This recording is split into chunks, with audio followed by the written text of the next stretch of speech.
Just open it up to questions. Just a reminder, we've got microphone holders on either side. Just throw your hands up, and we'll try to hit everybody. And just give us your name and affiliation, and I think we're ready to get going. Start on the left, third row. Logan Lowry, Daily Journal. For Q and Eric, just how are y'all handling all the bright lights and everything, all the attention that goes in with March Madness? Honestly, we're just taking it one day at a time. This is another opportunity for us to show what we're able to do on a big stage, and nothing changes. Front row. Ben Portnoy, Commercial Dispatch. Q and Eric, you guys were the only two guys left from Coach Hallen's first recruiting class. What's it like to me? What does it mean to you guys to be able to, in your senior years, get to the big dance? And what have you guys seen in maybe the culture shift in your 4 years with Coach Hallen at the helm? It means a lot just knowing that me and Eric came in together. So we making it to this point. That means that the culture is changing at Mississippi State. I know we haven't been to the tournament in like a decade or something like that. So, it means a lot to us and the fans that we finally made it back.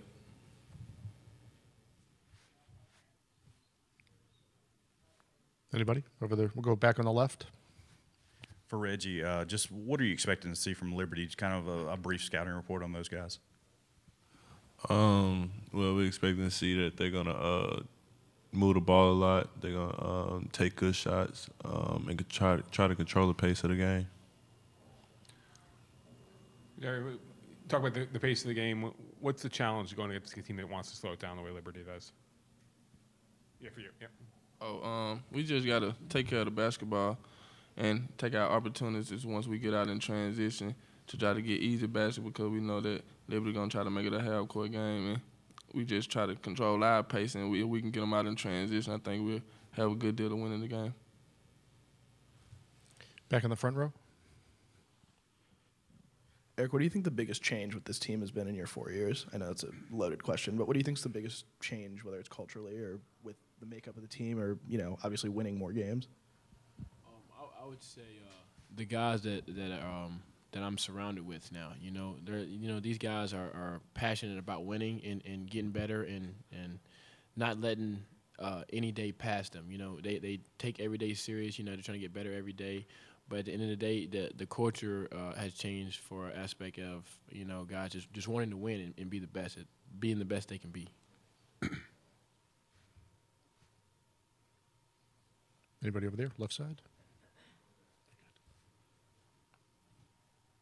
Go in the middle there, a few rows back.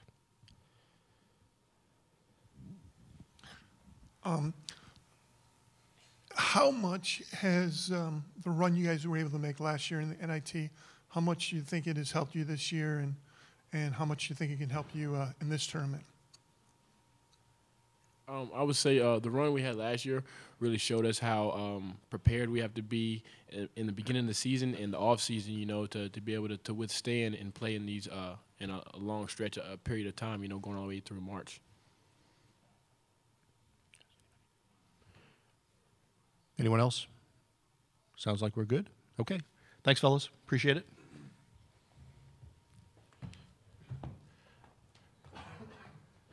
Reminder that the Mississippi State locker room is open at this point, and we'll have Coach Howland at 3, so about 10 minutes.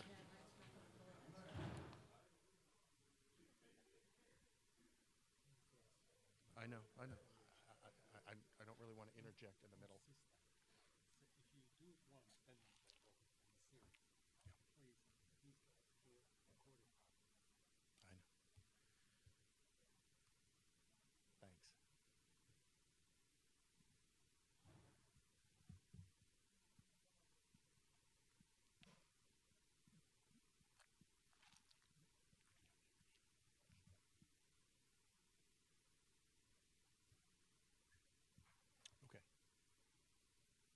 Oh, there's just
Hi, Coach.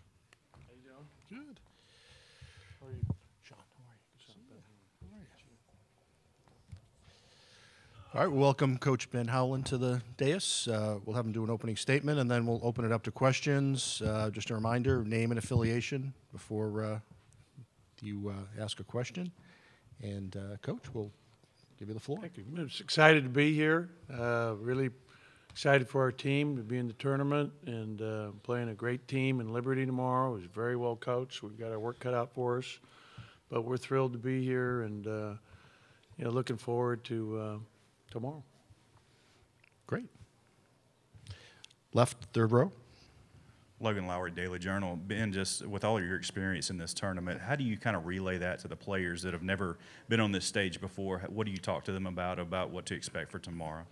You know, I wouldn't say we approach it any differently than normal. The only difference is it's either, be successful or go home. Right, your year's over, and they all understand that. But in terms of our preparation and, everything we do for this game, it's, we've had a little more time now because it's a Friday game, and we were knocked out on a week ago.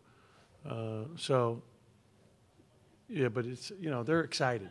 I mean, I think the kids are excited, and, we're watching all these other games going on today right now, and so, it's fun. Josh Dubois with Associated Press. Just what's it like for these seniors, do you think, to, from where they came in to now being in the NCAA tournament their last year? Yeah, that's a great question because it's really important to me, for them to have experienced this in their college career is really gratifying.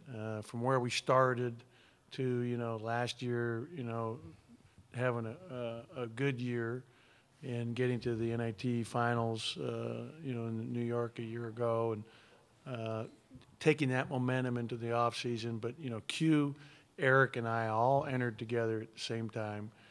Eric was our first recruit that we signed. Q had signed, and we re-recruited him, and we were very fortunate to have them both, and to watch them grow and improve, and what they've done to lead and help this program is just really special. And so I'm very happy for them and very proud of them and love those, kids very much. They've been great, and really, it's been 10 years since Mississippi State has been in the NCAA tournament. So this is a big deal for us, and, they're a huge reason why we're back in this tournament.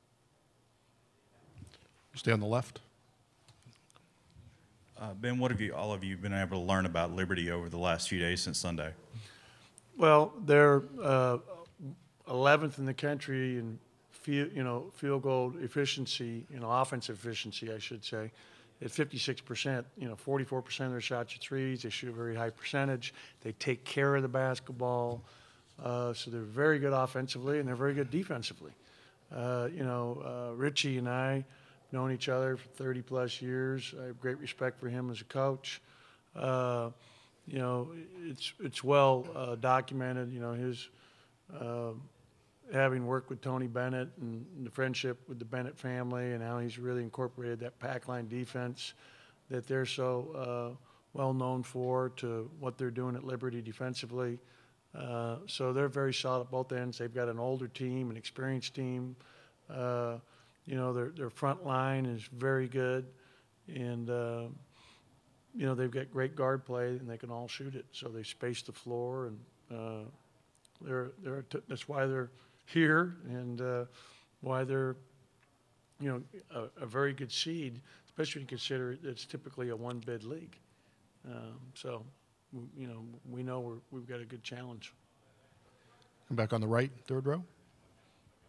Hey, Ben, Josh Peter with USA Today. It's been about a decade since your amazing run of Final Fours at UCLA. Just wonder if your perspective has changed since then. It's been a while since you've just been in the tournament. Yeah, no, it's great to be back in the tournament, personally, and really excited. I have good memories of being here in San Jose. In 2007, we were here when I was the coach at UCLA, and so I'm really excited personally, and thrilled to be back in the tournament as a coach. On the left, we got two. Ben, did Nick Weatherspoon make the trip with you guys, or any update with him? No, his status remains the same, and he did not make the trip. Sorry. Coach Nick Pierce with Liberty. Just wondering, you alluded to the pack line defense. What kind of challenges does that present? And just Liberty's way of running it, I guess. Is there anything different than what Virginia does than what you've seen? Oh, they do a lot of the same things defensively. It's just a very much a helping defense where they're constantly helping each other. They'll switch a lot, a lot of handoffs, a lot of screens. They hard hedge very aggressively in the middle of the floor with their big. And they really play together. It's really a unit. It's the great example of team defense, playing as one. And so it presents, you've got to be willing to be patient, move the ball side to side to be able to get good shots against that defense. They don't beat themselves. They're not going to make mistakes. Left again, third row. Ben, with just having just 3 guards essentially, just how do you manage those minutes in a tournament format where you're worried about their legs and staying fresh game after game? Hey, we're just worried about tomorrow. So, and really we're playing Robert at small forward, so he's our 4th guard. So we're playing 4 guards in those 3 positions, and we're trying to now it's survive and advance is the stage of the year we're in now. Welcome, guys. Additional questions from the newcomers? Apologize if this has already been asked, but we were just in the locker room talking to some of the guys. Obviously, people like to, pick upsets in March Madness. A lot of people peg this one as the 12-5. What have you guys have you talked to the team about, a lot of people are against you, have you talked to guys about that, and what have you said about that? No. Bottom line is we sat there and watched the unveiling of the tournament on Sunday together.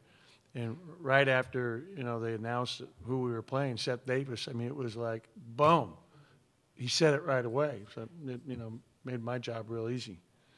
So, that's kind of, and our guys got their attention, like right away. First thing, right out of his mouth is, boom. That's an upset special. I'm choosing, Liberty. So. He wears his hat a lot. Just so you all know, he is from Mississippi. But that San Francisco Giant hat is on all the time in Starkville. I see it all the time. Just name and affiliation first. Brian Haydad, Super Talk, Mississippi. Coach, I was asking Q, Lamar, the leaders on your team, how do you lead when you've never been somewhere? So for you, you've been here many times to the NCAA tournament. What's the lesson you want to tell them that this is how you lead through this kind of situation? At this point, our guys are experienced. They've gone through, a lot this year, put in a lot of time. And we approach this game, how we're approaching, every game. With a sense of urgency that's, the highest that you can have now. Because, again, if you don't win, you're going home. Season's over. But, really nothing changes in terms of how we're preparing and what we're doing and the focus and concentration we put in for each and every game that we play. And, our guys have done a very good job. Second row. Tyler Horga, Clarion Ledger. Sorry about the first time. We were just talking to Q in the locker room, like he said, and he said that a good comp for Liberty might be Wright State, and you guys struggled to score in that game in Jackson. Is that a fair comparison, and what's the level of concern against a team that's as good defensively as Liberty is? Yeah, and I actually brought that analogy up to the team when we met because when you go back, we were preparing when they were getting ready to play them, and they were very patient offensively, really spread us out. We did a great job moving the ball and hitting threes, and they were very good defensively. Ended up losing in their conference finals to Northern Kentucky, a really good team. And so that's a similar style that we saw in that game. I don't think they always played that way, but I know they did in that game. But they were good. So I think that was, and we were fortunate to win that game. Okay, fifth row, back left. You and Coach McKay coached against each other, of course, back in the '90s. What do you remember about any of those matchups that you all had against each other, or just any staples of Coach McKay's teams that you still kind of see today? Well, he's been a very good coach, you know, for his entire career. I mean, he really studies the game and is an outstanding teacher. And you know, those teams he had at Portland State were very disciplined and played well at both ends of the floor. You know, and he was, I think, only there 2 years before he moved on to his next opportunity, which I believe was Colorado State. But he's, you know, he's an outstanding teacher, an outstanding person. I think he's a very good leader and great for, you know, kids, you know, so. I have, like I said, great respect for Richie and you know, his history and, you know, knowing him so long and, you know, so this is, yeah, the old Big Sky days coming back. Any additional questions? Nope. Okay, one more in the front. Coach, forgive me if this got asked. I came in a little bit late, but Ben Portnoy, Commercial Dispatch. Just with Q and Eric, those are two guys the last two guys in your initial recruiting class. Is there a sense of pride in seeing those guys pay off and get to the NCAA tournament in their last year? Yeah, there's a great sense of pride and also being very grateful and thankful because they deserve it. And, you know, that was something that we really had our heart and focus set on going into this season as we ended last year. And we talked about it in the spring, the summer. It was constant that this is, you know, our goal is to get this program and our team back in the NCAA tournament, and really happy for them because there's a great sense of accomplishment of doing that. And now, you know, the opportunity to, you know, try to survive and advance is what everybody's dream is as you get into this tournament. And, you know, it's, like I've said before, it's the greatest sporting event in all of American sport. There's so much interest. There's so much love for this time of year. And everybody in the country is watching as these games are being played. It's really, really phenomenal time. All right, I think we're good. Thanks, Coach. Thanks, folks.